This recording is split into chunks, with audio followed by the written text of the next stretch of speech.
Hello, everybody, and welcome to a brand new season, a brand spanking new season of MovieKombat. We are jumping into the first episode, and it is the holiday season. There's a lot of movies we're going to jump into. Well, not a lot of movies, but a handful, I would say. A handful of movies we're going to be jumping into this entire endeavor that we have going on. We have quite a few, but the first episode is Home Alone. Home Alone, the classic, the first one, and yeah, it's this was something that. Let's see, fix your. I guess so. Okay, we'll sit up. It's as straight as I can get it. We are live on Twitch, twitch.tv/Primal_Targets. If you guys want to check us out, watching it live right here, you can be a part of chat like we have over here. Yeah, but we're going to dive into the movie. Now, as you guys know, I like to have some random things to keep track of as we go through the season. There is 4 things that we're going to be doing this season.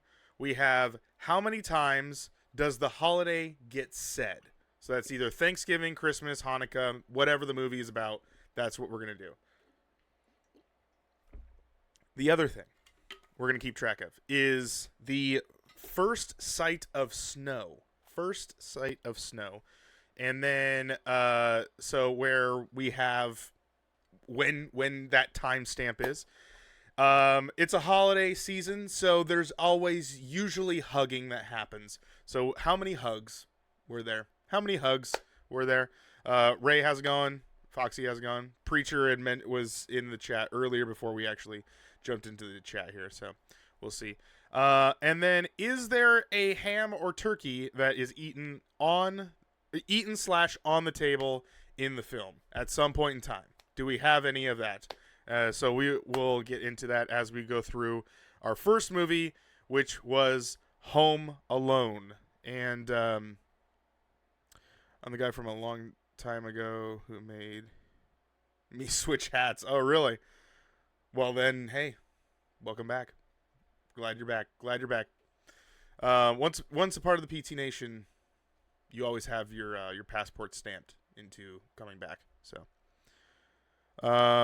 So anyway, we're gonna jump into things, and yeah, let's go through let's ask the first question here to kick things off. How many times does the holiday get said? Now, I watched this with Ashton and his brother as well, and so their scores have been added to this when we officially review it.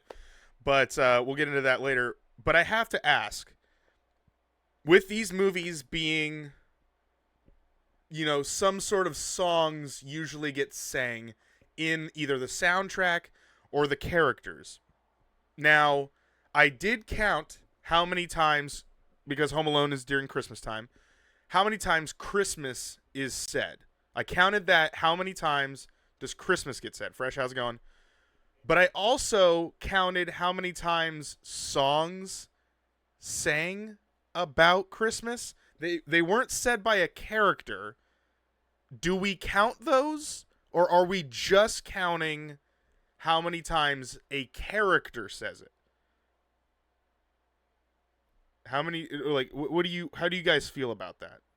Should we go based off an actual character has to say it, or should we go with how many times the entire movie actually says it? Which means if there's like some background song like playing or whatever, I don't know how we should do that. Ashton gave his point of view. I'm kind of iffy and okay, Fresh has said character. Are we going with character? I doubt there will be anyone singing, or unless you want to be cheerful, just do both. Or careful, just do both. Well, yeah, no, not singing. They don't have to sing obviously the thing, but it's like in the background there's like, "Oh Holy Night," like that whole thing will play, or like there'll be a song playing in the background that the characters aren't listening to or saying. But Yeah, I got also from Ashton to go based off of characters. So I'm assuming we're just gonna go with character. A character has to say it. Foxy says, Foxy, are you saying include background music? I'm thinking that's what we're. So we have 1-1. Preacher, Ray, you'll have to break the tie here. I'm thinking. I mean, I could be deciding vote as well, but well, actually, technically, we have 2 for character and 1 for background. Which one? My main vote is both, but I don't. If it doesn't work, then background. Okay, Preacher says character. Okay, that's 3 for character. So we're just gonna go. Characters have to say the holiday. The characters have to say the holiday. So how many times does the characters say the holiday? Okay, so that does not include music. Since I did count, there were 14 times that it was said in song in the background, but we're gonna erase that. And yeah, so 14 times, funny enough, is how many times Christmas gets said. And I did include, I think, 1 or 2 Christmas Eves, because technically Christmas was in that. So yeah, 14 times. And it was weird because it doesn't get said and like for a very, very long time. And then towards like the back end of the movie, which I guess kind of makes sense because that's when Christmas actually starts to happen, because it takes place a little bit before Christmas, and then they eventually get to Christmas Eve, and then Christmas happens. And then they just start firing it off. So, but yeah, 14 times. I counted 14 times. Okay, let's jump into it. So this actually goes into the next question that I have is first sight of snow. We get in the beginning of the movie the 20th Century Fox logo, obviously, and it kind of just goes through the opening credits. We get all these different little tidbits of what's going on, and then funny enough, the first sight of snow. Can anyone guess the timestamp of when snow gets first shown on screen? Because it is very quick. It happens at I'll let people kind of go into it. But yeah, so I'll just kind of start off with this movie obviously is a very well-beloved Christmas movie, with it being I guess pretty viewable and watched by really any age. Macaulay Culkin's in the movie as the main character, as our what we as a kid are watching, and the flow of the movie, I never really realized, because I don't think I've watched it as an adult. A lot of that stuff that you think that the wet bandits when they break into the house, that happens like constantly. It doesn't, because that's not what Kevin, Macaulay Culkin's character, is really supposed to experience. Like, the whole movie's premise kind of has 2 different things going on, whereas the character of Kevin is developing as like, okay, he feels like he's an outcast. He is getting he doesn't feel like he fits with the family, and then eventually he wishes his family is gone. And then he wakes up the next morning and they're all gone, but turns out they went on vacation without him. And then his mom eventually realizes that, and so her goal is to try and come back to the United States because their family is now in Paris. But I mean, even though there's so many things happening with the movie, I feel like they really kind of structure it in a way that keeps your attention focused on whatever they're trying to deliver you. Honestly, the movie's written by John Hughes, produced by John Hughes, directed by Chris Columbus, who you'll know John Hughes because he's directed and written several 80s and early 90s classics. Chris Columbus eventually went off and did all of the Harry Potter movies. So, like, this movie is very interesting that you have two juggernaut filmmakers and like coming together to make this movie. And it, even though there's so many things happening in the beginning, it gives you the structure of the main character of Kevin, and it gives you who all of those kids are. There's a family photo in this movie. He has 5 siblings, or no, he has 4 siblings, 5 kids in that house, with not including his parents. There are 7 people that live in this mansion. That is insane. Yeah. They try to break in 5 or 6 times. Yeah, well, see, that's the thing is the whole, like, they try to, but then it gets abruptly stopped because he kind of fakes it to make them think that there's someone there, but then it actually isn't, and then they come back, and then there's the grand finale of the entire film that really, like, is the one time they actually break into the house. If I remember, 15 or 16 kids in that house. That isn't including the adults. I have no idea how many of the other kids. Macaulay Culkin's brother is actually in this movie as well. He is his cousin. But, yeah, I mean, there's so many people in this house. And it's like, how do they have that many? Because you have to think, 7 people are a part of Kevin's household.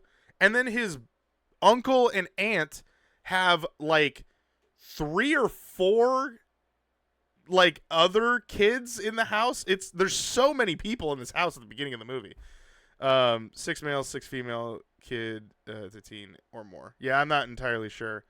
But anyway, to answer this thing in the beginning, when's the first sight of snow? It is a minute in. They're fading in at a minute and 22, and you see the snow kind of at a minute 23. You see the snow. That's where I marked it. So there you go. That is the first sight of snow. The next question we're going to go into is how many hugs happen in this movie. And I will tell you, I'll give you a little bit of a hint. It all mainly happens at the end of the movie. So, but anyway, yeah, so the Wet Bandits, even though they are bumbly and idiotic, the cartoon violence that happens in this movie, I think was done really well for it being still kid appropriate, because it never broke that thing of there's never really sight of blood. There's a lot of damage to people, but it is like how if you watched a cartoon like Tom and Jerry or whatever, they never got to a point. The only like gruesome thing I think is when Marv, or no, I can't remember, when Joe Pesci's character gets his scalp burned. Like, that's kind of the only thing that really you see like a little bit more of a grosser look to it, but that's as far as they really go. I mean, there's even with the other Wet Bandit, he steps on a nail. Yep, one of them steps on a nail, but you don't see it like pierce into him. It almost looks enough like it's a soft nail, like it's kind of hitting him. Marv and Larry. Yeah, I was like, I can't remember which one. I think Joe Pesci's character is Marv, and then Larry's the other guy, if that's... But, yeah, I think that they keep the movie down to earth and approachable, that it isn't overly violent to where, like, Kevin, Macaulay Culkin is 8 in the movie. He even says it. He says, I'm 8 years old, you know, whatever. And I think that, yeah, that's about where I could see the movie being shown. It's a PG movie, I still think, but, you know, it's Harry and Marv. That seems a little more. There you go. I haven't looked at IMDb, so let me get that up here as we kind of are talking about it. Yeah, Joe Pesci's character is Harry. That's right, because I remember him saying Marv. And then Daniel Stern is Marv. So Joe Pesci's Harry, Daniel Stern is Marv.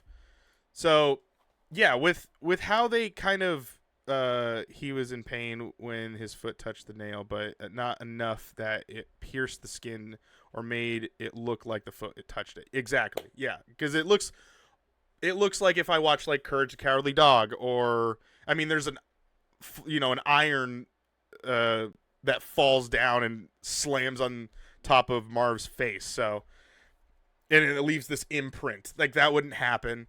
Harry grabs the Joe Pesci's character grabs the doorknob to the front door, burns the McAllister M on his palm, and yeah, like people easily these guys could have died, but they don't. And yeah, what's weird about the movie is when the climax is happening and our final battle sequence is happening with Kevin and the Wet Bandits. Like there's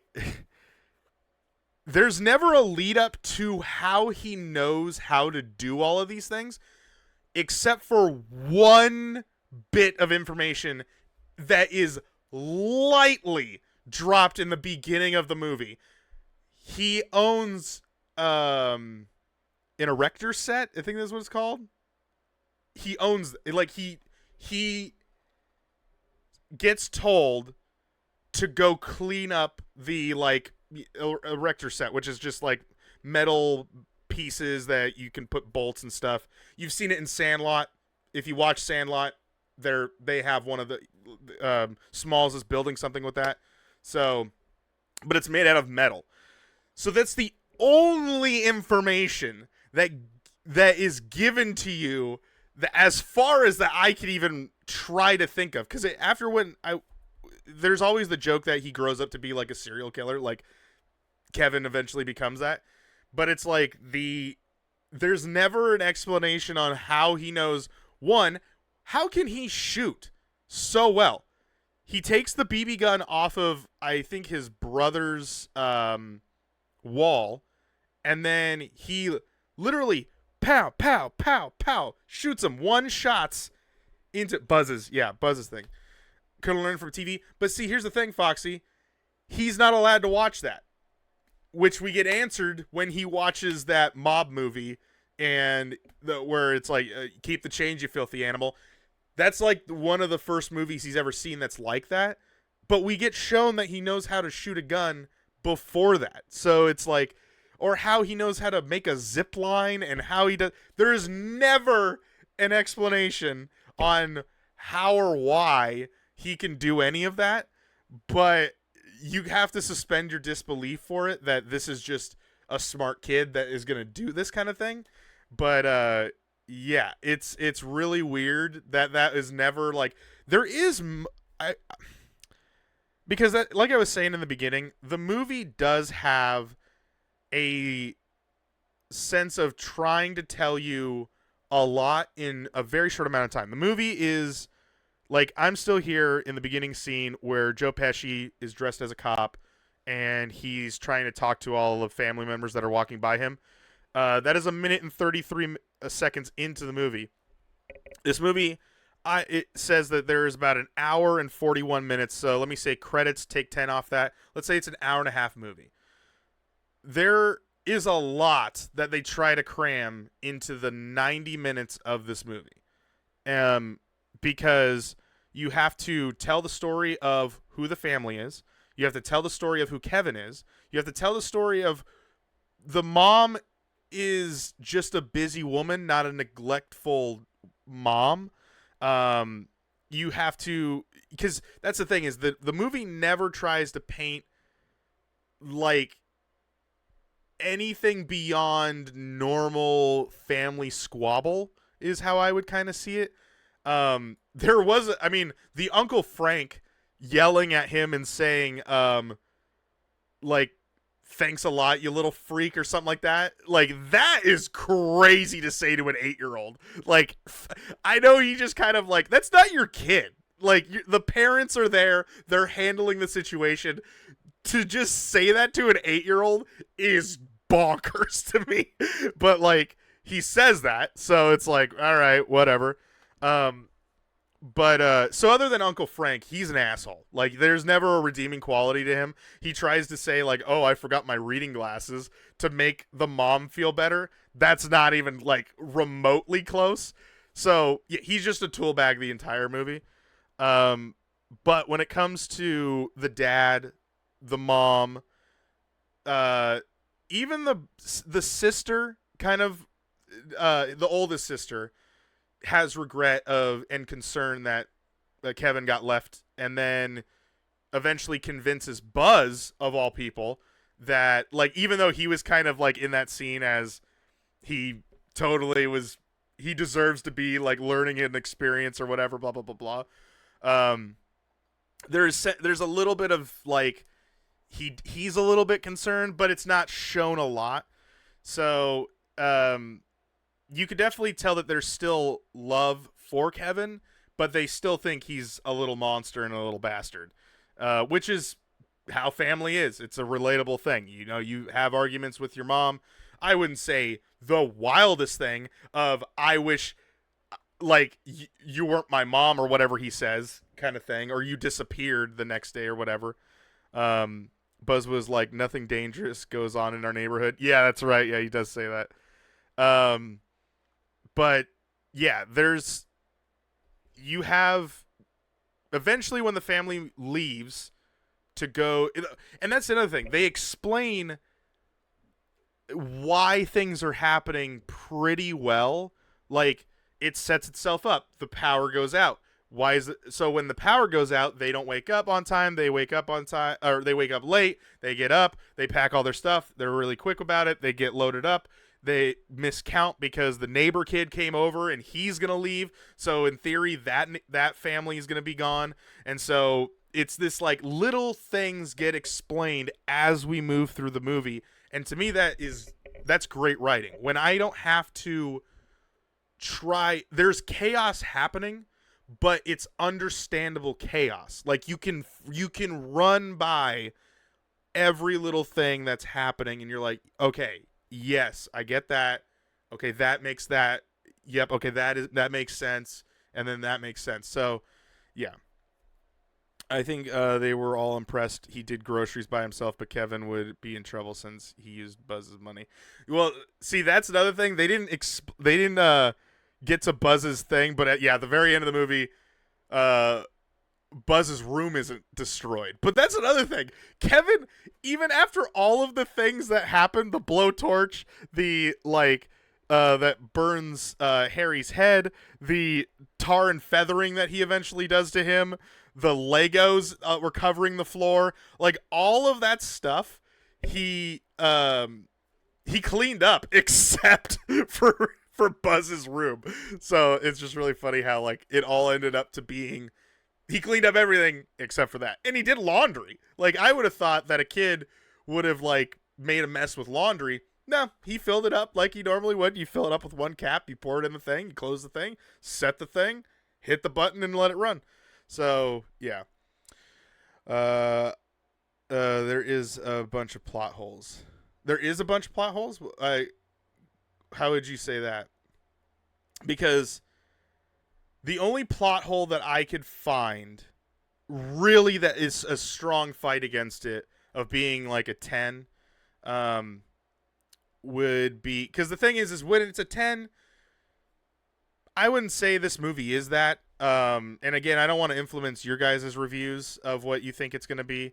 Like I said, you guys, your opinion is your opinion, and the PT Nation score is based off of the average of what it is. But the reason why I can't give it to it is that explanation of how he knows how to do all the stuff. Like, that's really why I just can't give it that's a huge thing to me, where it's like it's never explained how he has the knowledge to do any of what he's setting things up for. So yeah, he can't even fix Buzz's room. He broke every shelf. Not enough money to replace. That's true. He did. That is the one room that he actually legitimately like broke everything in it. And then the spider. Never know what happens to the spider. That's another big plot hole. But like you got side characters that had stories that you were kind of concerned about. which allowed Kevin to kind of learn himself. The neighbor, that was this thing of like everyone thinks he's this murderer, and eventually you get this reconciliation of that he's not the person that everyone is rumored to saying, and then you hear this really emotional story about kind of a thing that Kevin's going through about how, I actually did have a fight with my son when he was younger, and eventually his son cut him off, and he doesn't want to call him because what if he doesn't pick up? And it's this, and the guy, this like grandpa guy, has this lingering thought that dwells on him of rejection that he's never even had before. Like, he's never tried, but he just assumes that that's how it's going to go. But in actuality, it turns out that that's all he needed to do, is come down to settling everything with his son to eventually see his granddaughter for the very first time, and or what we can assume one in a long time sort of thing. So yeah, it kind of comes down to a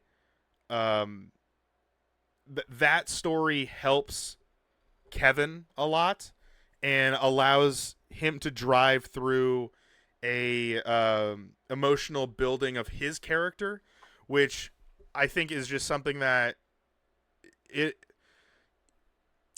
makes that person, or it gives that person a reason to exist in the universe of the story, and it allows Kevin to really, because at that point Kevin had already been alone for days, and he already is thinking, I can't, like, I do want my family back. I miss my family so much.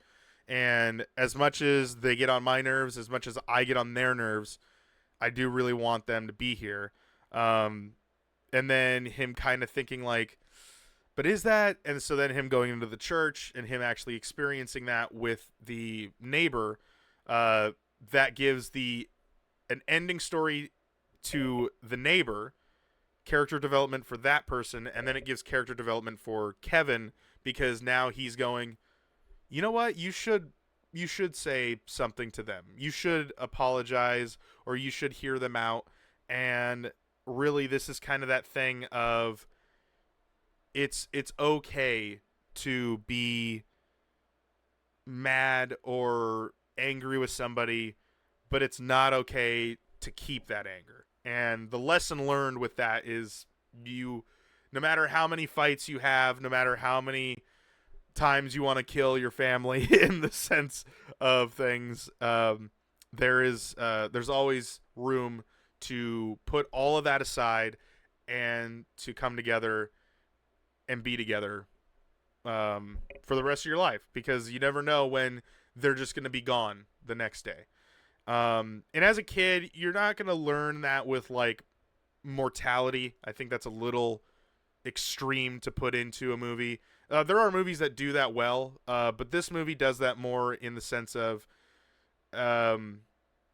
answering that question, but it also still being more of a lighthearted and comedy, and not dealing with death. Like, it's answering that question without having to blatantly ask you that question of, when grandpa dies, like, what happens after that? It's like, no, if mom's not there anymore, because eventually mom's not going to be there anymore, and you'll be on your own, and you'll have to think on your own, what are you going to do? And you're going to miss the moments that you had with mom. You're going to miss the moments you had with dad. You're going to miss the moments you had with your brother or sister. And eventually they just will never be there again. And you won't be able to have this sort of slapstick comedy that answers that question. So I think at a ground level, this movie answers that question and is really good with all of that. But yeah, that's kind of like the philosophical thing of how I feel about it. But as it kind of goes into like character development, I think the mom even gets a little bit of character development, and in realizing, like, even though Kevin is a little bastard, there is she still loves him, and there's never a moment where you kind of don't think that. You do like, as a, as my mom yelled at me kind of kid, there was nothing that she did in the entire movie that was entirely in the wrong, other than misplacing her child. But then again, like we had said, there's like 45 people in the house in the beginning of the movie, and then when they're all rushing. So yeah, it just is, it's one of those things. But yeah, like I was saying, I think that there are levels to this movie. You can break down into more in depth, or you can do ground level. It's just a lighthearted slapstick comedy that involves these three down here, and it needs a kickoff plot to why he's home alone. I think they answered that pretty well, and how they went with all that. Did you see my message about the dad and how does he pay for everyone? What is, how the hell does dad pay for everyone, and what does he do? See, the thing is we don't get explained to who the mom or the dad is, but here's the interesting thing. The dad doesn't pay for the pizzas. The mom does. So we know that she's rich, but we don't know who's the one that's rich. That's the thing. Is like, are they both? What do they do? I don't know. I don't remember what they did for their job. So that's kind of the thing. Is like, but the mom pays for the pizza, which is like $120. So that's kind of how that rolls around. But yeah. Dad said to ask the mom. Exactly. He tells the pizza guy, I'll go get my wife is going to pay for the pizza. And then she goes and pays for the pizza. So I don't know if she just deals with the money, because that's how some couples do it. One spouse will deal with the money, and then that's how that kind of goes. But she had $120 some odd in cash with tip. So yeah, she had money. And then they flew first class. Like, both of the mom and dad and the aunt and uncle flew first class, while the rest of the kids were flying in coach. So it's like they have money. I don't know what they do though. And then the brother because they were staying at the dad's brother's apartment or house in Paris. Like, that was their whole thing. So there's like another brother, and I don't even know if we even get introduced to that guy. So yeah.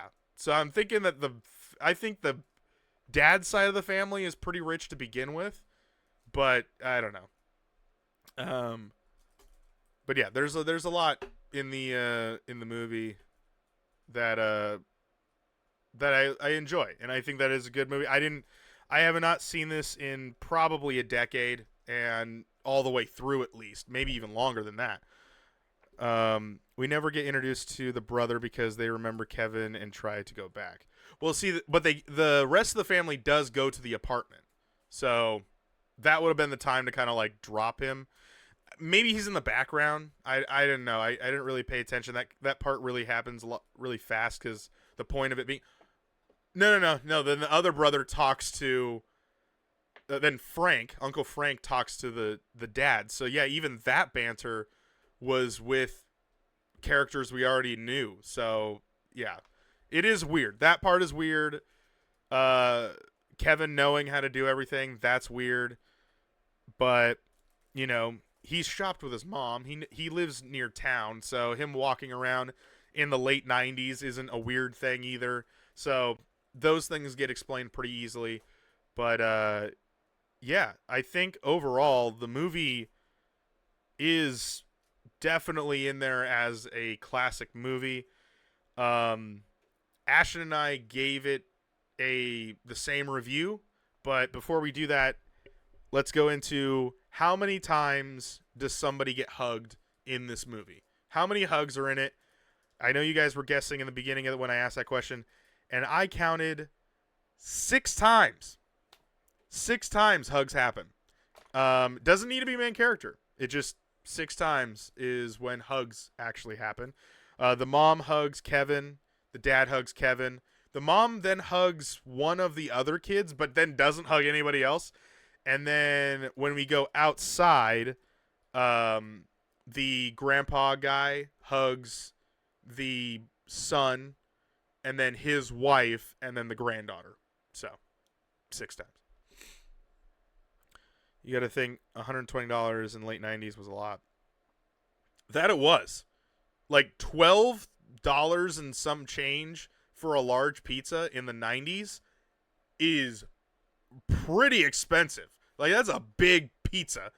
Because nowadays, I mean, that's like, what, $20 a pizza? 20 some odd dollars per pizza if we were to do inflation. So, yeah. The next one is there a ham or turkey that is eaten / on the table in the film? In this one, there is no ham or turkey, because most of all this stuff is happening and it is chaos. So none of that sit down and have a family dinner ever happens, and the movie ends with Buzz yelling, "What happened to my room?" So that is how we don't get the Christmas Day dinner, but yeah, that's what happens. And so no turkey or ham on this one, but those are that. So I know I kind of didn't walk through the movie, but I feel like I'm trying to not just do that. I'm trying to like give opinion more, because you saw the movie. I don't need to explain to you how these movies are, because you're watching them. So yeah, it's more of a discussion is what I'm going to try to do a little bit better at doing. But yeah, I think that's the movie, and let's head over to the IMDb corner, where we take a look at some fun facts, some cool stuff. Like I said, Chris Columbus is the director of this movie. The reason why I point that out, very, very, very famous director, known for, let's see here. I just want to get his repertoire up here.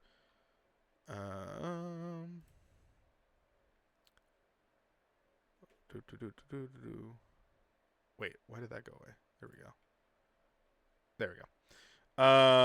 So yeah, Chris Columbus did Adventures in Babysitting, Heartbreak Hotel, Home Alone, Only the Lonely, Home Alone 2, Mrs. Doubtfire, Harry Potter and the Sorcerer's Stone, Harry Potter and the Chamber of Secrets. He only did the first 2 movies, which you could kind of tell when that transition happens, because there's definitely a transition. I know I said all of the Harry Potter movies. I misspoke. I'm sorry about that. But yeah, I remember he directed the first 2 movies, and it's mainly because there's just a transition of flavor when that happens, when the kids get to more of the adult situation, more teen sort of thrill to it. With Prisoner of Azkaban, gets a little darker, whereas Sorcerer's Stone and Chamber of Secrets are more lighthearted, even though there's a little bit of chaos that happens. It's never too extreme as how when Prisoner of Azkaban comes in and Goblet of Fire and whatnot. And then also he did Percy Jackson and the Lightning Thief. That was back in 2010, so the one when they did that. And then he directed Pixels. So, yeah, so that's Chris Columbus's record. He has a few other movies in there, but those are some big ones. And then obviously you had John Hughes, who wrote this movie, which again, you know, you got Breakfast Club, Sweet Home Alabama. You have, let's see here. I'm trying to see if he actually did the first Beethoven. I think he did the first Beethoven as well. Yep. Beethoven, Pretty in Pink, Ferris Bueller's Day Off, Planes, Trains, and Automobiles, which we'll be watching next week. 16 Candles. Yeah, so he wrote those movies. Very big 80s writer, and obviously made great movies there. And then it's not listed here, but you have the musical score of John Williams, who has done Indiana Jones, Harry Potter, there's E.T., anything Spielberg has touched, anything Lucas has touched, because he's done Star Wars. It's it's a insane behind the scenes like team that made this movie. So, yeah, it's quite a setup that they have on here. But let's take a look at. I'm sure they got it. I always lose where it's at. But my favorite thing, which is taglines. Let's look at some taglines for Home Alone. Remember, taglines are the movie poster that you see when you're in the movie theater and you're walking down the hallway. You'll see the movie poster, and then you'll see like a little thing below it to kind of sell you on the feel and a little driving home the point of what this movie is about. So, these are those taglines. So, the first one, holy cow. That's it. That's the first tagline. Second tagline is bring home the lighter this holiday season. Oh, bring home the laughter. Sorry, the lighter. The laughter. I was like playing on the lighter with his blowtorch thing. I thought that was what that said. But laughter. Bring home the laughter this holiday season. When Kevin's family left for vacation, they forgot one minor detail. Kevin. But don't worry. He cooks, he cleans, he kicks some butt. There you go. Those are the taglines I'm looking for.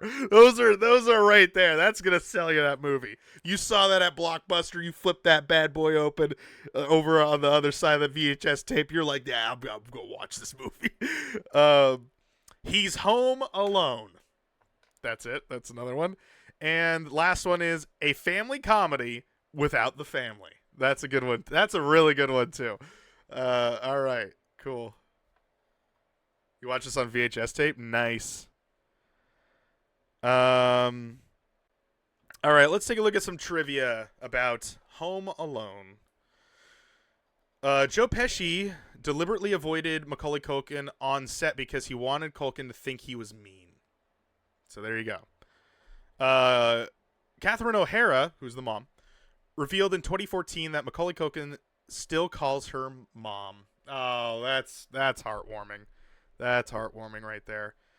The picture Kevin finds of Buzz's girlfriend was a picture of a boy made up to look like a girl because director Chris Columbus thought it would be too cruel to make fun of a girl like that. The boy that was used in the photo was art director Dan Webster's son. Yeah, be kind, rewind. You got to rewind that VHS tape. I don't know. Hey, maybe he's just, if they transitioned, Joe Pesci was used to adding profanity to most of his scripts and kept forgetting that he was filming a family movie during the character's on-screen outbursts. So director Chris Columbus advised him to say fridge instead of the F word. A lot of Pesci's unintelligible pained mutters were his way to avoid cursing. So there you go. The movie originally had more scenes of the family in Paris, France, but test audiences wanted to get back to Kevin. And I think that was a smart move. That's a smart move on their part because, yeah, who cares about the family? The only part of the family that really matters is the mom and Kevin. Because that's the relationship that we are trying to rebuild. Even though the family is important, it's definitely I would say D-level storyline compared to Kevin's mom is B-level storyline, and then Kevin himself is the A-level storyline. So you gotta give even the grandpa had C-level storyline. So there's definitely, I think that was a smart move on their part. that would have been Joe Pesci's line that he would have directed. All right, let's do John Candy's a part of this one, so I gotta say this one.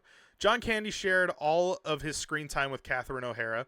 The two previously worked together on SCTV 1976 and were good friends. Candy died on O'Hara's 40th birthday, and O'Hara gave a tearful eulogy at his funeral.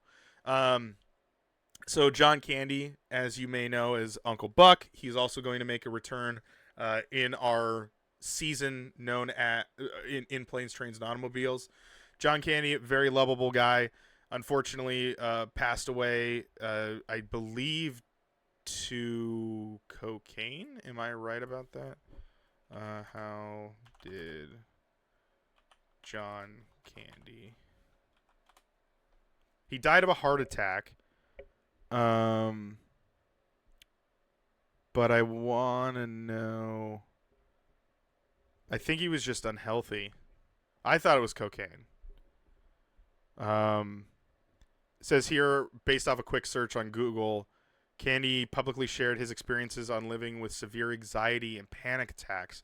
Candy died in his sleep at the age of 43 on March 4th, 1994, in Durango City, Mexico, while filming Wagons East.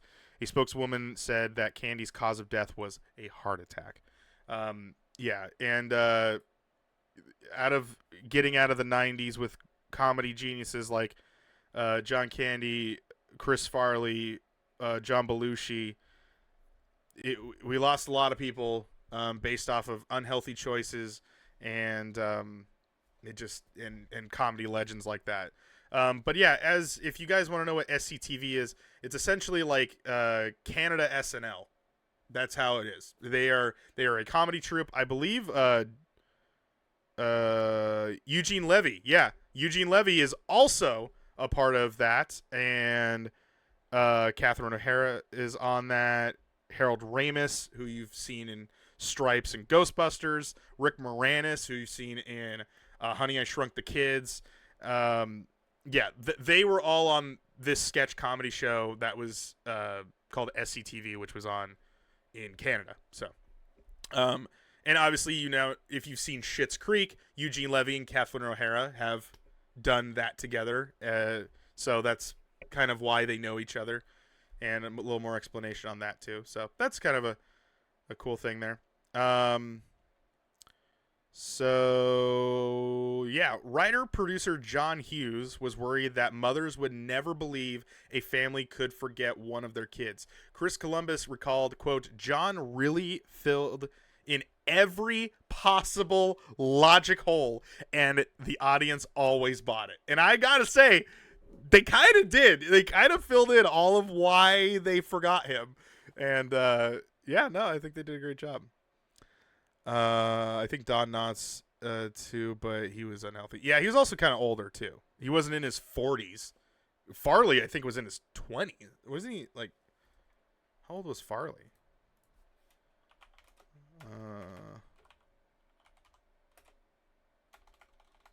How old was Chris Farley when he died?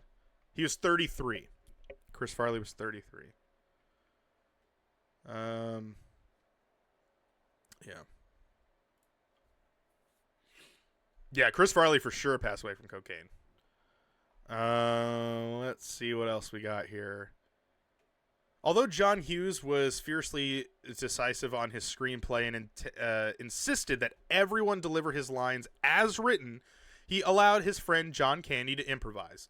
This was actually a trademark of writer and producer Hughes, who also had the 5 students in the Breakfast Club improvise when they told one another why they were in detention. In the film, almost all of Candy's dialogue is improvised. So there you go. So when John Candy, the Polka King, is talking with the mom, he is most of his dialogue is just him talking because he's just that good. And there's so many facts here. Obviously, it's an older movie than the 2010 plus movies that we were watching last season. So I'll do one more here, but I encourage you to go check out IMDb and go and take a look at some more of them because I think there's hundreds of them. So I'll read this one that's 1.4K likes. Joe Pesci and Daniel Stern, which are the Wet Bandits, felt indifferent about the movie's potential during shooting, so they intentionally gave over-the-top performances, neither one of them believing this movie would become a massive success. So there you go. But yeah, there's a lot more. Go take a read. There's even one, oh God, there's a John Williams one. And then there's another John Candy one. Oh my god. There's another John Candy one. Um, trying to see, trying to skim them. Okay, John Candy filmed his part in only one day. I'll bet a 23-hour day. Good lord. Almost all his dialogue was improvised. His part was potentially partly inspired by the character he played in Planes, Trains, and Automobiles, 1987. Also written and produced by John Hughes.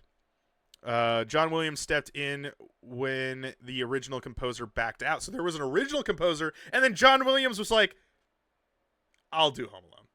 And, the filmmakers jokingly suggested Williams, even though they never thought they could get him. But after he saw an early cut of the movie, he was enchanted, quote unquote, and happily stepped in.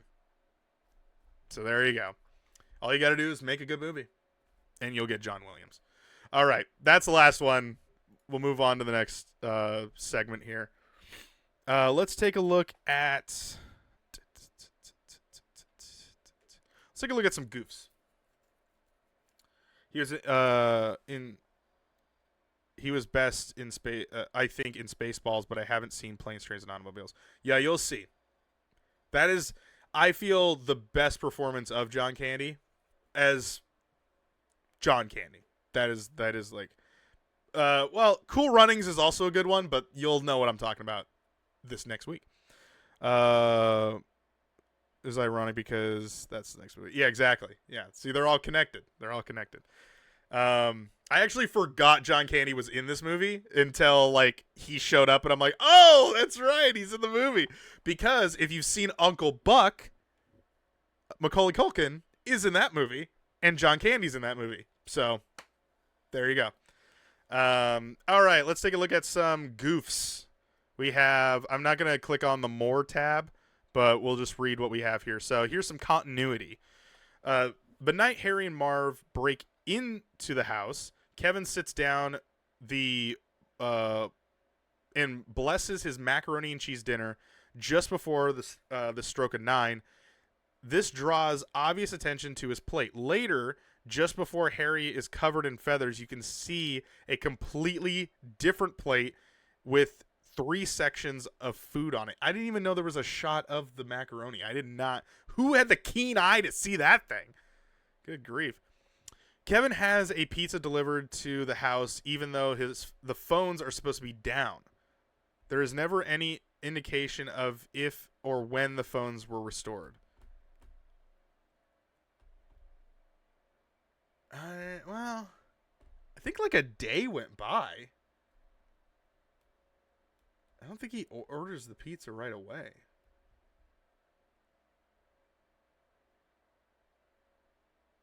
Yeah, I think it did say it was supposed to be restored in like 24 hours. And I think a day does go by. So I don't know about that one. How do you think he cleaned off the tar on the basement steps? That's a good question. I do not know. At that point, I think it's just stuck there. And how does he explain the shoes and socks that are stuck on the steps that are clearly none of the family's? It's another thing. When Kevin goes down the street to his neighbor's house, entering through the flooded basement, his clothes are soaked as he rushes up the stairs. The next scene where he goes through the door and run into Harry and Marv, his clothes are dry. Okay, that I'll give you. I do remember that. I don't remember noticing that, but as that was said, I was like, oh, yeah, I guess you're right. When Kevin leaves the church after talking with old man Marley, he's wearing green pants. As he arrives home, he suddenly is wearing blue jeans. Then, as he is setting up the traps, he's wearing green pants again. Okay, that's, man.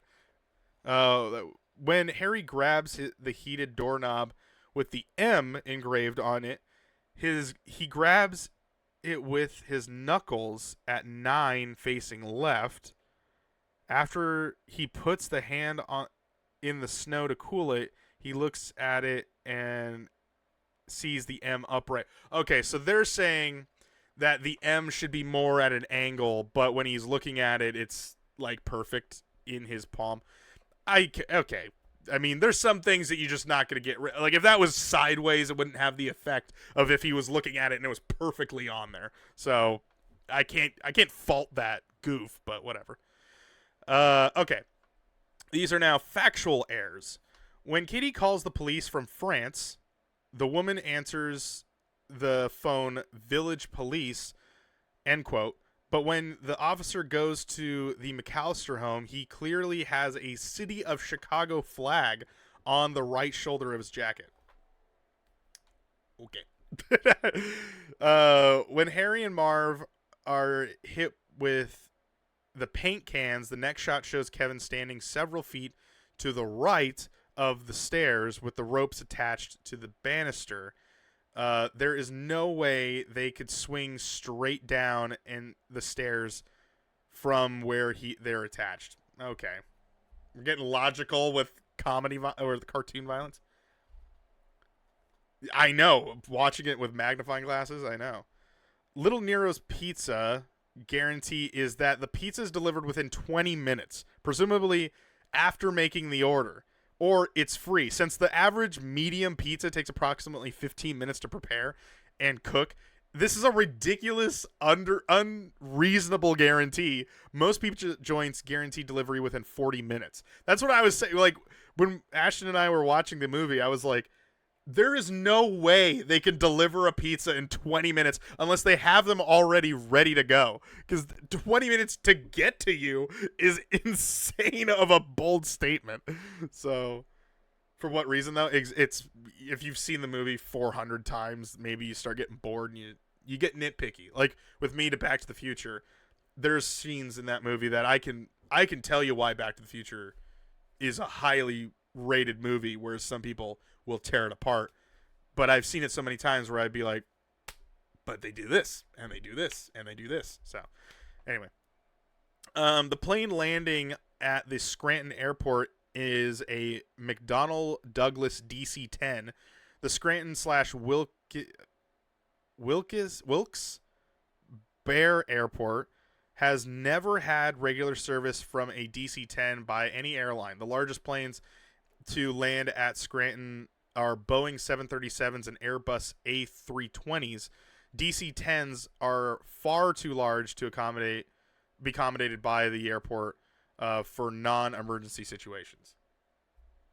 Good God, what? How do you know? What? All right, man. Someone knows that, apparently. Crosby can take 7 minutes to prepare it and cook it, but they don't deliver. See, that's the thing is like, but it has like a medium or a large size pizza. Like, how can you do that? You must have 15 ovens for the order in the beginning. Yeah, exactly. Exactly. Incorrectly regarded as goofs. I don't care about that one. Revealing mistakes? Nah. Miscellaneous? No. Audio, visual, and secret. No, those aren't fun. Oh, crew and equipment visible. These might be fun. Near the end of the film, as Kevin looks out the window to see Mr. Marley reunited with his son, a hand holding a camera is clearly visible. Oh, no. When Kevin walks into Buzz's room looking for his family after being left alone, on the bottom right of the frame, you can see a crew member's leg. What the heck? It's possible from Fresh and my experience working at gas station or worked. Yeah, but these aren't gas station pizzas that are like pre-made or whatever. These are like full-fledged, get the dough, knead the dough, put it out there. Like that's, yeah. While Kevin is holding shears to cut the rope of the tree, a few inches ahead of where he is to cut, you can see something that looks like fishing line that is holding up the rope. The line is visible twice as he appears with the cutters, and again just as he cuts the rope. Yeah, I did notice the rope does change depending on the shot. When the Wet Bandits are close-up shots, so where you can see Joe Pesci, and I never remember the other guy's name. When you see both of them up close, they're holding on to what looks like a black rope, but then when you have it out farther, they're clearly on a regular rope. It's weird. It like changes as it goes. I did pick that one up. When the police officer is chasing Kevin, the shadow of a camera is briefly visible on Kevin's back. I did not notice that. But all right, there are a few plot holes here. But who cares? I think we're done here. There's a lot of information on this one, so yeah, like I said, go check out IMDb if you want to read some more cool stuff about the movie.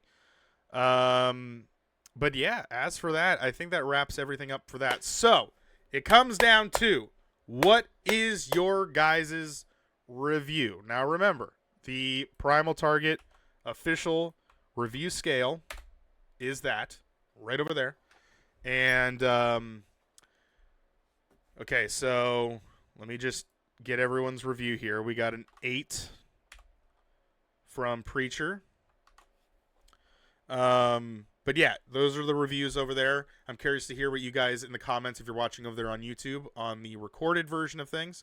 Remember, the recorded version gets uploaded the Sunday before the Monday where we record the episodes. So you can go check us out on twitch.tv/primal_target when you want to be a part of the conversation and get your review in here and get it officially a part of the PT Nation score.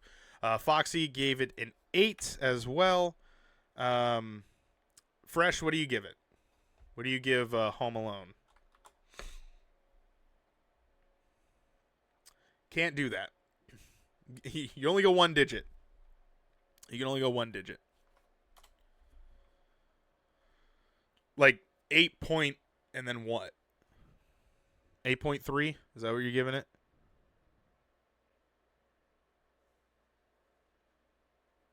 $8.2. Okay. 8.2. I guess so.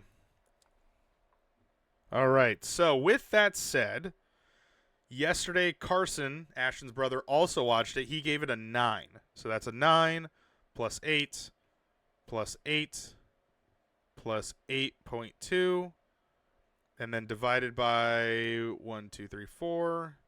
That is a 8.3 is the official PT Nation score. T Nation. And the official Primal Target score is a 9. I gave this a 9. Ashton gave it a 9. I know a lot of people were out during the ad break. For those that are watching the YouTube thing, you know what I talked about. I just think it's a good holiday movie, and I think anyone can watch it. I think the whole family could watch this. You can pop this thing in the background during the holiday season, and you know it's interesting. Like Macaulay Culkin, I will say in the beginning of the movie is a little bit not great with the line delivery, but then eventually, as we kind of go through the movie, he is actually very good at delivering the lines. So I don't know if those were the early shots and they actually shot that in order, where that was like the first time we were seeing everybody, which would make sense because that's the whole entire cast. So if you want the whole cast to get done and then move on, I could see that. But yeah, I think that was I think it's a great Christmas movie. I think there's a lot to learn from it. I think it tells a good lesson of you never know when your family is not going to be there anymore. And the joke is he wishes them away, but eventually there will be one day where you'll wake up and mom will not be there or dad will not be there. And I think this does this answer, even though obviously you can go with there's a fun part of things where he eventually beats the crap out of two guys, but the overall lesson to the story is you'll have your squabbles with family, but at the end of the day, family's always going to be there. So spend as much time as with those people as you possibly can, because you never know when all those moments abruptly come to an end. So, but yeah, that's why I gave it a 9. And yeah, shout out to Chris Columbus and John Hughes making a classic movie there. So there you go, 9 as the PT score, 8.3 as the PT Nation score. Ladies and gentlemen, that is going to come to a conclusion of the first episode of season 4, holiday season. And the next movie we are watching is the movie we've been talking about and referencing, Planes, Trains, and Automobiles.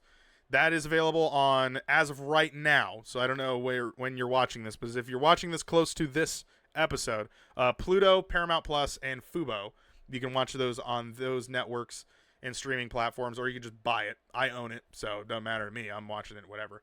And yeah, take a glance at that. Next Monday, we will be talking about Planes, Trains, and Automobiles, and we'll be going into depth of that movie. Thank you guys so much for watching. If you want to watch more, make sure you subscribe right here to YouTube, or go and follow us over there on twitch.tv/primal_target. Links in the description below. Thank you guys so much, and I'll see you guys in the next one. Good night, everybody. Technically, yeah. Yeah. But so, Luke does use it until he has his... Until he makes his This is one own. that he got his hand cut off. Yeah, so this is the one for those that have listened to the whole season so far. If you have, thank you very much. So when Luke gets his hand lopped off by Darth Vader, he